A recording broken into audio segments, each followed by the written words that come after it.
Hello, students. I'm going to do a model here of mitosis in the cell cycle. So here we go. We're going to use our chromosomes that we used in class. Here is my cell. It's a beautiful cell. The DNA is in spaghetti form on the inside. I'm going to go through G1. The cell is going to grow. It's going to produce proteins. It's going to do all the items it needs as a cell. It's then going to go through the G1 checkpoint. And students there, it's going to check for cell size. It's going to check the nutrients. It's going to check for growth factors. It's going to check for DNA damage. Say, hey, basically, am I ready to divide? If it goes through the G1 checkpoint, then it's going to try and divide. Okay, here we go. Sorry, I lost my webcam. Let me find it. Here it is. Okay, so the cell copies its DNA. This is during S phase.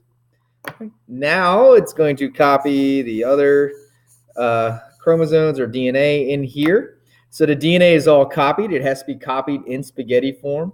There's an enzyme called DNA polymerase that does this. That was S phase. Now we're going to go on to G2. We're going to prepare to divide.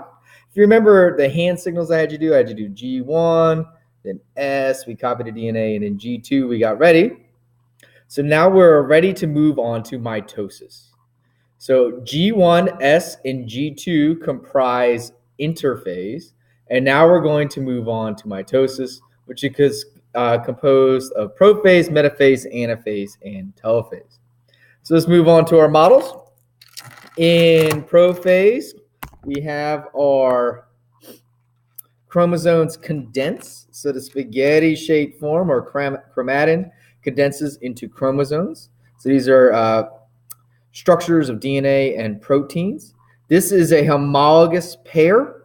They're going to have the same genes, but they may have different forms or different alleles of the gene.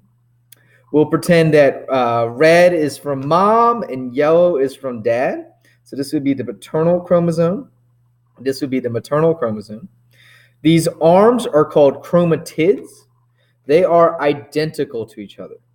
So this chromatid arm is identical to this chromatid arm. You only need one of them. So the cells are going to be able to divide and have the right amount of DNA into new daughter cells. This is a homologous pair of chromosomes. Here comes pair number 2. I made them a different size, right? They would be smaller. Pair number 1 is always the biggest. These two chromosomes would have the same genes, but maybe different forms of the genes. It could be homozygous or you could be heterozygous, etc., which we'll get to in genetics. If you look right here, you should see that there are 4 chromosomes. We count them by the centromeres or the middle parts. Where the spindle fibers attach are called the kinetochores. So these chromosomes appear during prophase. The nuclear membrane starts to dissolve. The centrioles move into place, and they start to send out spindle fibers. So these little red things are going to be my centrioles. Here come the spindle fibers. This might be a little hard to model. I might just do it with one. So now the chromosomes are going to line up, and I'm going to have to scoot back into metaphase. So they're going to line up in the middle. So the equatorial plate, I'm going to have to scrunch a little bit here, but all my chromosomes are in the middle.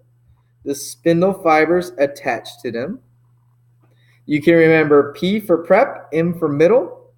They're now going to pull apart the chromatids.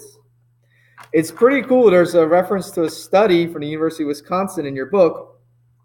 Are the chromatids actually being pulled apart, or are they being moved by motor proteins? You can look that up, maybe a potential bonus question. So they're getting pulled apart. They're going to, the cell's nuclear membrane is going to, this is anaphase, right? A for away. They're now going to be, this is going to be one cell. This is going to be another cell. I can put the string around it so you can see the different cell. Look at our resulting cells. This has tricked many a student, mainly with meiosis. But once we split the cell, and once a chromatid's by itself, that's technically its own chromosome. So if you looked in here, this is when I want to turn the magnets off. Look at, let me space this one out. Hopefully you would see that each cell has 4 chromosomes. Remember, it started with 4, it was 2n is equal to 4, and now it also still has 4 chromosomes. This is mitosis. The I in mitosis stands for identical. We have made genetically identical cells. Happens, about once a day in a lot of parts of our body. It can happen even faster in our intestine. We're constantly replacing cells in our body using mitosis. When errors occur during mitosis, we can get cancer. All right, students, practice modeling that and drawing it with your sheets.